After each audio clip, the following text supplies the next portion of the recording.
செய்திகள் தொடர்கின்றன. இங்கிலாந்து வனவிலங்கு சரணாலயத்தில் குரங்குகள் மற்றும் பென்குயின் பறவைகளின் குறும்புத்தனத்தால் அதிகாரிகள் மிருகங்களின் கணக்கெடுப்பு பணியை சரிவர செய்ய முடியாமல் மிகவும் சிரமத்துக்குள்ளானார்கள்.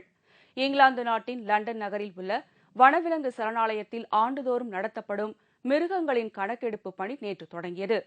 இதில் அதிகாரிகள் ஒவ்வொரு மிருகத்தையும் எண்ணி கணக்கெடுப்பு நடத்தி வருகின்றனர். இந்நிலையில் அங்குள்ள பென்குயின் பறவைகள் மற்றும் குரங்குகளை எண்ண முயன்றபோது அவை விளையாட்டுத்தனமாக அங்கும் இங்கும் ஓடி ஓரிடத்தில் நிற்காமல் அதிகாரிகளை அலைக்கழித்தன. இதனால் அவைகளை கணக்கெடுக்க முடியாமல் மிகவும் சிரமத்திற்குள்ளாகி வருகின்றனர். லண்டன் மிருக காட்சி சாலையில் மொத்தம் 18,499 மிருகங்கள் உள்ளன. அவற்றில் 752 சிறு பறவை இனங்கள் என்பது குறிப்பிடத்தக்கது. சீனாவில் உள்ள கோழி ஒன்று மிகவும் சிறிய அளவிலான முட்டையிட்டது கின்னஸ் சாதனையில் இடம்பெற உள்ளது. சீனா உலக அளவில் கோழி வளர்ப்பில் முன்னணி வகித்து வரும் நாடுகளில் ஒன்றாக இருந்து வருகிறது. கடந்த சில மாதங்களுக்கு முன் சீனாவை சேர்ந்த கோழி ஒன்று உலகிலேயே பெரிய அளவிலான முட்டையிட்டு உலக சாதனை படைத்தது. இந்நிலையில் உலகிலேயே மிகச்சிறிய முட்டையையும் சீன கோழி இட்டுள்ளது அனைவரையும் வியப்பில் ஆழ்த்தியுள்ளது. இதுவரை 2.1 சென்டிமீட்டர் நீளமும் 3.5 கிராம் எடையுள்ள முட்டைதான் உலகிலேயே மிகச்சிறிய முட்டை என கின்னஸ் சாதனை பட்டியலில் இடம்பெற்றிருந்தது. தற்போது அதைவிட மிகச்சிறிய முட்டையை சீன நாட்டின் குயிஸ்கோ மாகாணத்தைச் சேர்ந்த கருப்பு நிற கோழி இட்டுள்ளது.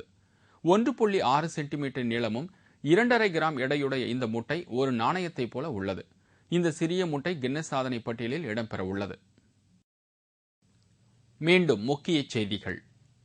முல்லைப் பெரியாறில் புதிய அணை கட்டி இரு மாநில கட்டுப்பாட்டிலும் நிர்வகிக்கலாம் என்று கேரள முதல்வர் உம்மன் சாண்டி யோசனை கூறியிருக்கிறார்.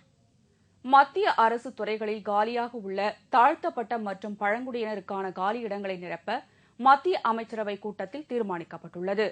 ஊழல்வாதிகளை கட்சியில் சேர்த்துக் கொண்டு ஊழல் விவகாரத்தில் பாஜக இரட்டை வேடம் போடுவதாக காங்கிரஸ் கட்சி குற்றம் சாட்டியுள்ளது.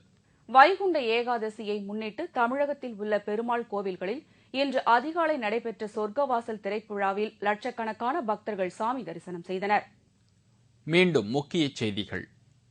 முல்லைப் பெரியாறில் புதிய அணை கட்டி இரு மாநில கட்டுப்பாட்டிலும் நிர்வகிக்கலாம் என்று கேரள முதல்வர் உம்மன் சாண்டி யோசனை கூறியிருக்கிறார். மத்திய அரசு துறைகளில் காலியாக உள்ள தாழ்த்தப்பட்ட மற்றும் பழங்குடியினருக்கான காலி இடங்களை நிரப்ப மத்திய அமைச்சரவை கூட்டத்தில் தீர்மானிக்கப்பட்டுள்ளது. ஊழல்வாதிகளை கட்சியில் சேர்த்துக் கொண்டு ஊழல் விவகாரத்தில் பாஜக இரட்டை வேடம் போடுவதாக காங்கிரஸ் கட்சி குற்றம் சாட்டியுள்ளது. வைகுண்ட ஏகாதசியை முன்னிட்டு தமிழகத்தில் உள்ள பெருமாள் கோவில்களில் இன்று அதிகாலை நடைபெற்ற சொர்க்கவாசல் திரைவிழாவில் லட்சக்கணக்கான பக்தர்கள் சாமி தரிசனம் செய்தனர்.